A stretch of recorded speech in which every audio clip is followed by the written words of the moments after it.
직영사업보다 가맹사업이 좋을까? 직영점을 늘릴지 가맹사업을 할지를 많이 물어봅니다. 직영사업보다 가맹사업이 좋은 이유 3가지만 기억하세요. 투자금이 적게 든다, 위험 부담이 적다, 확장이 빠르다. 하나씩 빠르게 살펴보겠습니다. 가맹사업은 직영사업보다 투자금이 적게 듭니다. 직영점은 처음부터 끝까지 오로지 내 돈으로 해야 합니다. 반면에 가맹사업은 가맹점 주의 자본으로 투자하며 오히려 돈을 벌고 시작합니다. 두 번째, 직영사업에 비해 위험 부담이 적습니다. 직영점을 폐업하게 되면 모든 리스크는 본인이 지게 됩니다. 하지만 가맹점이 폐업하게 되면 본사는 직접적인 타격을 받지 않습니다. 마지막으로 직영사업에 비해 사업의 확장이 빠릅니다. 직영점은 관리의 편리성 때문에 직영점끼리 모여있거나 가까운 곳에 오픈합니다. 하지만 가맹점은 전국, 더 나아가서는 해외까지 확장이 가능합니다.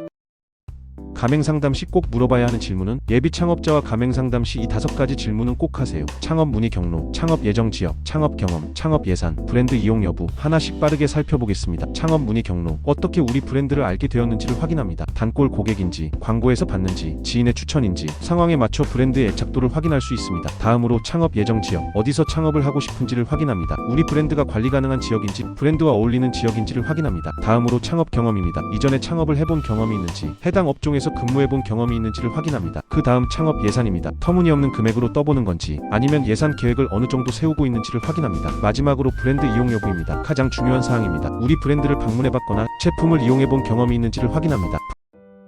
가맹점 오픈까지의 과정은 어떻게 될까? 일반적으로 가맹상담, 상권 분석, 가맹계약, 공사 진행, 점주 교육, 매장 오픈 순서입니다. 하나씩 빠르게 살펴보겠습니다. 가장 먼저 예비점주와의 가맹상담을 진행합니다. 홈페이지나 광고를 통해 유입된 예비 창업자와의 상담을 진행하여 가맹점을 유치합니다. 그 다음 원하는 지역의 상권을 분석합니다. 가맹 본사가 원하는 상권과 예비 창업자가 원하는 상권을 협의하여 매장을 선택합니다. 다음으로 절차에 따라 가맹계약을 진행합니다. 가맹계약은 가맹 관련 서류를 받은 뒤 14일 뒤에 계약이 가능합니다. 그리고 선택한 매장의 공사를 진행합니다. 본사의 매뉴얼대로 브랜드에 맞는 시공을 합니다. 그와 동시에 점주 교육을 실시합니다. 가맹점을 운영하기 위한 여러 교육들을 본사에서 교육합니다. 마지막으로 매장을 성공적으로 오픈합니다. 오픈 전 점검이 완료되면 성공적으로 매장을 운영할 수 있도록 지원합니다. 이런 모든 과정에서 디테일한 부분을 알아야 가맹점을 성공적으로 오픈할 수 있습니다.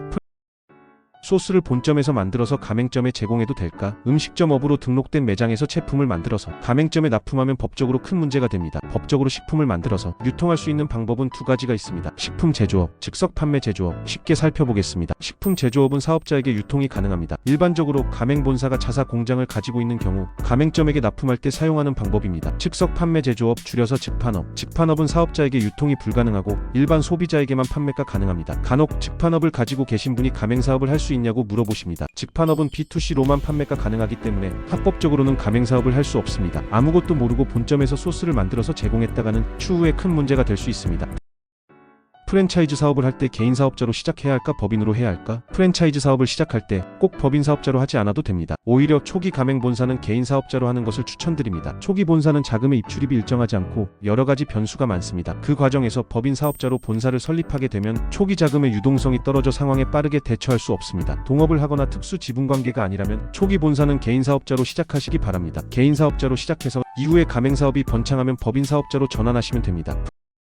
가맹본사 사무실과 직원은 언제 구해야 될까? 초기 가맹사업을 하실 때는 가급적이면 사무실과 직원은 구하지 마시기 바랍니다. 물론 자금이 넉넉한 가맹본사도 있을 수 있지만 대부분의 초기 본사들은 자본금이 부족한 경우가 많습니다. 혹여나 자본금이 많더라도 가맹사업 초기에는 변수가 많기 때문에 최대한 자금을 아끼시는 것이 좋습니다. 차라리 그 돈으로 제품 사진을 찍거나 1호점을 유치할 수 있는 마케팅을 하는 것이 더 좋습니다.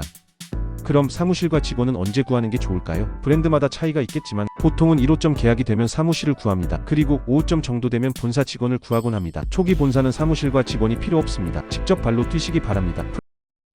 프랜차이즈 박람회는 꼭 나가야 할까? 처음 프랜차이즈를 준비하시는 대표님들이 많이 물어보는 질문 중 하나입니다. 매년 열리는 창업 박람회를 나가야 되는지, 그 중에서 어떤 박람회를 나가면 좋을지. 제가 드리는 답변은 초기 가맹 본사는 나가지 마라입니다. 물론 박람회에 참가하는 것은 좋습니다. 브랜드로 참가하는 게 아닌 다른 브랜드를 참관하러요. 박람회는 어느 정도 입지가 있는 프랜차이즈가 홍보를 하러 가는 것이라고 생각합니다. 직접 참여도 해보고 참관도 해본 입장으로서 초기 가맹 본사는 나가도 그닥 이득이 없습니다. 초기 본사는 준비가 미비하기도 하고 박람회에서 얻는 DB들은 그렇게 좋은 DB가 아니기 때문입니다. 점주를 가려받아야 하는 초기 가맹본사 입장에게는 오히려 쓰레기 DB가 됩니다. 프랜차이즈 박람회는 굳이 참여하시지 마시고 다른 브랜드의 상담 방법, 디자인, 홍보 방법, 혜택 등을 알아보는 시장 조사의 한 방법으로 사용하시기 바랍니다. 본점 매출이 낮을 때 어떻게 프랜차이즈 사업을 해야 할까?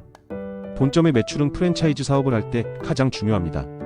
하지만 본점 매출이 그렇게 높지 않다면 마진율로 승부를 봐야 합니다. 요즘 창업 추세는 매출보다 마진율 싸움입니다. 아무리 매출이 높아도 점주의 마진이 적다면 예비 점주는 다시 생각하는 경우가 많습니다. 브랜드 광고에서 흔하게 나오는 1억 매출, 실제로는 1년 중 가장 잘 나왔을 때나 많은 가맹점 중에서 가장 매출이 높은 매장을 광고하는 곳도 대부분입니다. 본점의 매출도 중요하지만 그보다도 더 중요한 건 마진율입니다.